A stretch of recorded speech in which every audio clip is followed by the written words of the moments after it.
Dalam 12 tahun terakhir semenjak bisnis digital mulai bergerak naik, kita menyaksikan bahwa di dunia banyak sekali bisnis yang menjadi digital, menjadi light asset, dan bisnis digital itu menyelesaikan banyak masalah masyarakat dengan biaya murah. Sekarang, bisnis digital di dunia tumbuh dengan kecepatan penuh. Di Indonesia dalam 12 tahun ini sudah bisa memiliki 5 unicorn company atau perusahaan dengan valuasi di atas 1 billion US dollar atau sekitar 15 triliunan rupiah. Semenjak pandemi, maka bisnis digital meningkat tajam kebutuhannya. Di mana dalam 2 tahun terakhir di Tiongkok per minggu tumbuh 1 unicorn. Di Singapura 1 bulan tumbuh 1 unicorn. Begitu juga di India, 1 dalam setiap 2 bulan ada perusahaan unicorn bertumbuh baru di India. Sementara di Indonesia dalam 2 tahun ini belum lahir lagi unicorn baru. Entahlah 2 tahun ke depan. Kayaknya nggak ada juga tuh. Maklum, tidak ada yang mendukung, juga tidak ada roadmap niatan pejabat negara membangun bisnis digital anak bangsa di tanah air dengan dukungan kemudahan-kemudahan. Yang ada hanya pendiaman.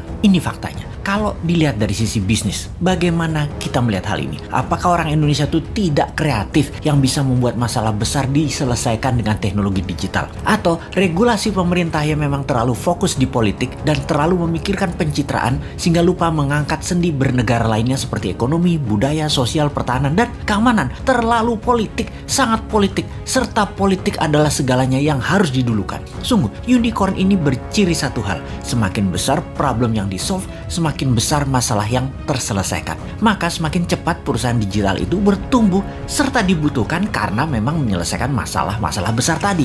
Apakah di Indonesia sudah tidak ada problem besar lagi? Apakah sudah banyak solusi yang dibuat? Atau malah kebijakan mengebiri banyak gerakan kreatif masyarakat? Contoh, data di lapangan ada puluhan ribu pendaftar minta sertifikasi BPOM yang sudah tahunan gak keluar. Bagaimana UKM mau maju kalau demikian?